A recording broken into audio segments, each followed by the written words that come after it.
hoping I made a bunch of DSM guys happy with this feature, because DSMs, like I said, are constantly overlooked. And you know, she's not perfect, she's not the prettiest, she's not the fastest, but I try my best to get the DSM name out there. And I don't know, I just try my best to represent right for what I am, for the brand, for race legacy, for the Mitsubishi platform, as it's constantly overlooked versus, you know, the other Japanese legends. So what's up guys, welcome back to another video. Today is very special because the Mitsubishi Eclipse is going to come out in Top Gear, and I basically wanted to document the behind the scenes of what's going on. This is honestly such a great opportunity, and I've never expected this to happen. But of course, the Eclipse is getting the attention it deserves. If you guys saw the last episode, you guys already know that my O2 dump weld cracked, which basically leaves the turbo housing on the exhaust side just basically free flowing out there. And of course, it's messing up how the car drives, how the car runs. And well, I ended up getting the replacement, and I also am going to be doing some maintenance. So we already did the oil change, spark plugs, as you guys know recently. All that's pretty much left is to do the transmission fluid flush. I'm also going to go ahead and flush the transfer case and flush the rear differential, do a nut and bolt check just to make sure that everything's secure, because the car is going to be pushed. We will be taking this thing to Willow Springs, and the Eclipse has never been in a track, so I did go ahead and raise the front a little bit.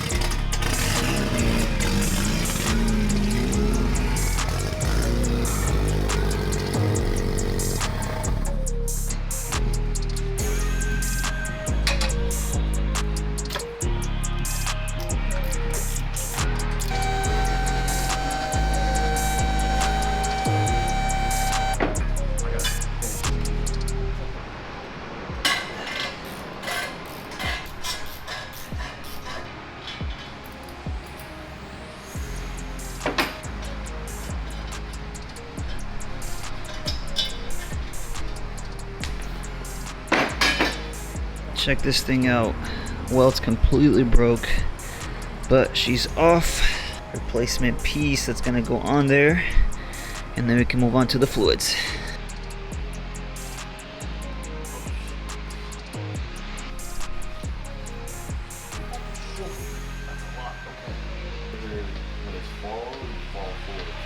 Oh, gotcha.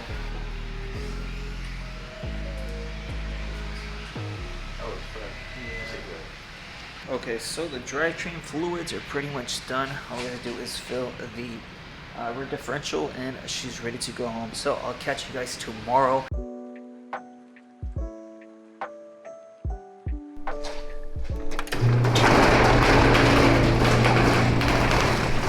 It is cold, but it's currently the following morning. We're kind of in a bit of an issue now. So my buddy was actually supposed to help me trailer the Eclipse up to Willow Springs this morning. Unfortunately, his truck did break down last second. So we're kind of stuck out of a ride to tow the Eclipse. It's a 2-hour drive, so it's a pretty big distance to go. And it's not that I don't trust the Eclipse, it's more of the fact that it's such a big feature that I don't want to risk anything happening. Even if it's something minute, I would much rather have the car there 100% and have it perform at its best, instead of getting there and something being broken or something not being right, and then basically, you know, ruining the features. I even posted a story yesterday on my Instagram to see if anyone had a truck and trailer that they could help me with to tow the car. Got a couple hits, but never really came through. So I'm kind of stuck. I did wake up. It's currently 6 in the morning.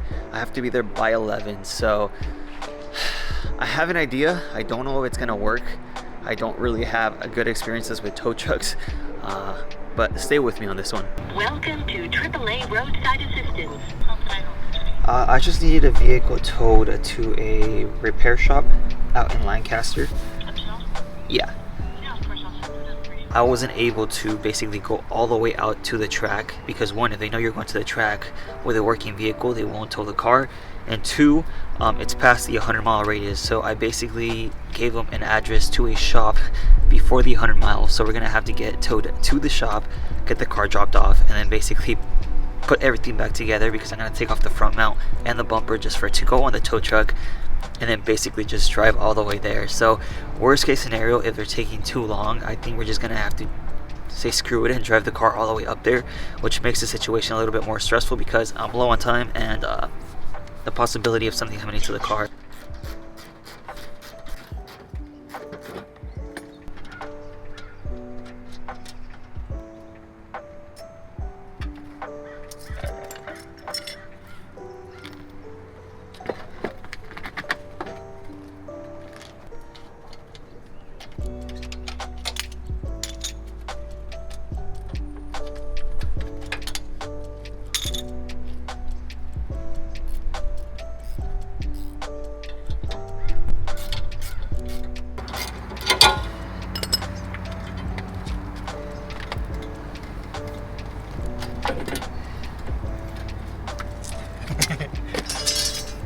to the adventures of Miguel DSM. Okay, so I went ahead and took off the front bumper and the front mount, so the tow guy literally can't tell me anything as far as getting the car up there. They did give me a 1 hour ETA, and if they take anything longer than like 2 hours, like I said, we're just gonna have to put everything back together and pretty much drive the car as it sits like this. So we're running close with time. Honestly, it's all I can do right now. Just bear with me as far as an update. I don't know if I'm gonna be able to film basically anything over at the track, but I'll try to do my best to keep you guys in the loop. So I had the same issue with the 3000 GT. Guy doesn't want to tow it. Apparently it's too low.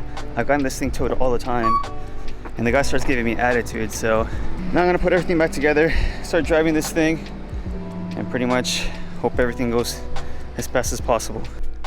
So basically what happened is the guy didn't want to tow the car because it was too low, which I understand. For people, they don't want to be liable for it. I went ahead and took off everything for him, and he still didn't want to do it. He didn't even want to try, which pretty much upset me. It got to the point where the guy started getting super, I don't know, he started giving me attitude, and at this point they have the audacity, after the guy leaves and calls me a bunch of names, to pretty much tell me, oh, they're sending another driver with a different tow truck. Like, bro, I don't want another tow truck. At this point, I don't have time to wait. We pretty much have to leave right now. I'm just gonna go ahead and drive this thing for 2 hours straight. I don't know if I have enough E85 for the day, but if this thing survives both the drive, the track, and the drive back, this is just something for my DSM, guys, because honestly, I don't know why I'm doing this, but my anxiety's through the roof, to say the least. 87 miles to go. I've never been so nervous.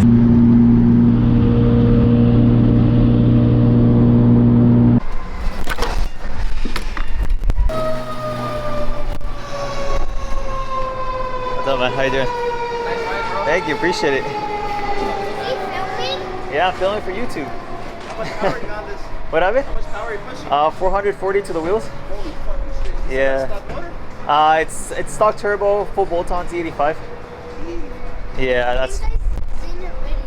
What happened? I think I saw your video. You seen the video before? You too, man. Take care. Thank you. So everything still looks intact. I'm actually quite impressed with the car. I've been driving this thing for like an hour and a half, and besides the exhaust drone being super annoying and the bucket seats getting kind of uncomfortable after 45 minutes, the car drives perfectly fine. Good oil pressure, good fuel pressure, good battery voltage, temperatures are good, so I'm actually quite impressed with the DSM today. Willow Springs International Raceway. Damn, even the trailer has wheels. I had to drive my car You out drove here. it? I drove my car 2 hours and made it. Really? Yeah. Damn, so nobody was able to help you out? No. Oh, man. I'm sorry. It's all good. I dude. wish I had.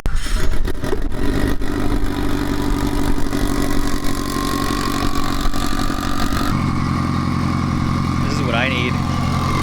It'd be great for the cars.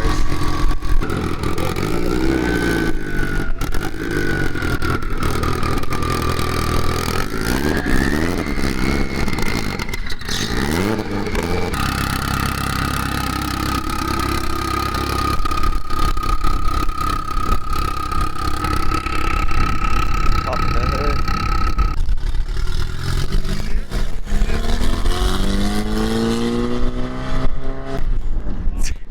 Damn, he's fast.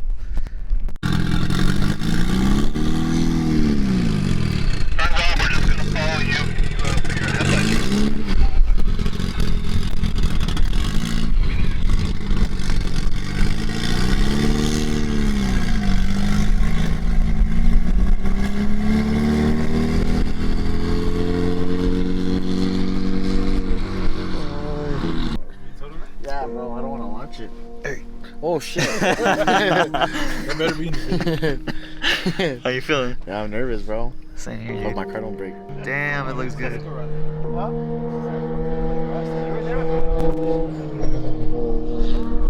at that wagon go. You should have put it in high boost. I didn't want it.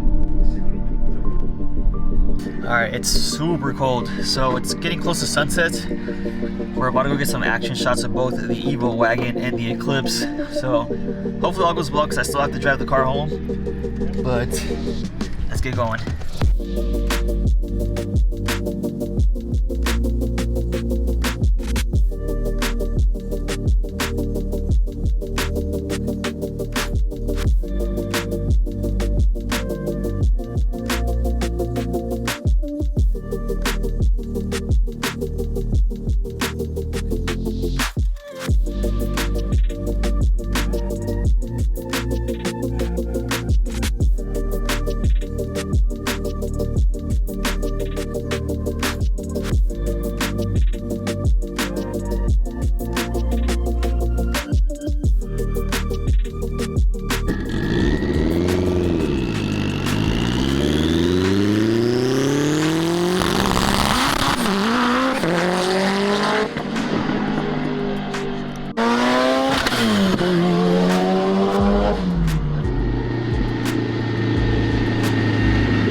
I know you guys can't really see me, but I just launched the car twice. I did the first launch went okay, but the second launch was a little bit iffy. The car block died on me, and I don't want to damage everything. I don't really want to damage anything because I have to pretty much drive this thing back home 2 hours. So if anything happens, I'll keep you guys updated. I'm kind of scared to drive this thing home, but the car seems to be responding fine. But overall, the top gear feature is done. Alright, so it's currently the following day and the Eclipse made it back home perfectly fine. It honestly took me by surprise at the fact that it made it to the track. So it was a 2-hour drive there. We were filming throughout the day, and of course pretty much the drive back home, which the car did perfectly in. I did have to fill it up a couple times, but I'm honestly lost for words because I never in a million years would have thought that I would be on Top Gear. It's honestly such a, at least to me, a very great achievement, because if I told my 18-year-old self with his stock Mitsubishi Eclipse that we were going to be featured on things like Super Street, Top Gear, the smoking tire, I would have never believed them because it seems so far out of reach. And being now 4 years into this whole YouTube thing and YouTube career, it's getting those small wins that kind of makes me believe in myself that much more as time progresses, and I just feel so much more confident going into this basically this business venture, right? So I'm trying to build this channel, I'm trying to build this brand, and I've gotten so many opportunities in the past 4 years because of this car and because I've been able to document everything with it. And I just want to dedicate this small portion of the video to anyone that's ever put hands or helped in any way or form with this build, because I don't see myself getting this far without you guys. As you guys know, this is the car that taught me everything I know about cars, as far as, you know, my mechanical abilities, being comfortable behind the camera. This is the one car that's been by my side this whole time. And well, I think I've mentioned this before, it's like no matter where I end up or what other cars I end up having down the road, this one's the one that represents me best, because this is the one car that represents me best because it's what I started with. It's a car that a lot of people constantly underlook, underpriced, undervalue, and I don't know, it's always lived in the shadow of a lot of other cars, and I kind of feel like that right now, especially with YouTube, with having all these huge YouTubers. I am highly competitive, and I do see myself up there with everyone else, and I am doing everything at my disposal and everything that I can to pretty much get myself to that position as well. And it's very, very difficult. I just always worked for what I have, and as you guys know, this car is not perfect. It has a lot of imperfections. There's still a lot of things that need refinement, but this is the, like I think I mentioned in the documentary, it's the consistent betterment of the platform as a whole, and getting this car to that best possible you know, form of the car, right? Trying to reach that best form of itself, and in a way that's for myself as well. It's kind of like this car and I have both progressed in a way that's like almost crazy to me. I just hope I inspire at least one or two of you to pursue what you want to do in life, and, you know, try your best, take the risk, do the things that make you happy. And if no one believes in you, which many people have doubted me, I've doubted myself a lot of times. And it's kind of funny because like when I made Race Legacy, the brand kind of stands around, you know, building something for yourself, right? Even when people doubt you, even when you doubt yourself, I've constantly till this day go through a lot of self-doubt as far as what I can do. I'm hoping I made a bunch of DSM guys happy with this feature, because DSMs, like I said, are constantly overlooked. And you know, she's not perfect, she's not the prettiest, she's not the fastest, but I try my best to get the DSM name out there. And I don't know, I just try my best to represent, right, for what I am, for the brand, for Race Legacy, for the Mitsubishi platform, as it's constantly overlooked versus, you know, the other Japanese legends. So, and for all my young kids out there trying to get into Eclipses, definitely do it. You could easily go finance a brand new car, right? But if you build a project for yourself, you're gonna learn a lot more about yourself, a lot more about vehicles, and you're gonna be more passionate and, you know, more connected with your, you know, build, as I am with this car. I did want to let you guys know that I already filmed episode 1 for the Evo build series, so I will be naming it Project Evo, as it is another extensive build that I'm going to be doing with that car. And I'm super hyped about it because it's not going to be easy. We're going to be pulling the motor, and I don't know, I'm just always trying to get better, right? So hope you guys enjoyed the video. Hope you guys like the feature. Should be coming out December or January, that's what they told me. Other than that, I'll let you guys go here. Make sure you like, comment, subscribe, and I'll see you on the next one.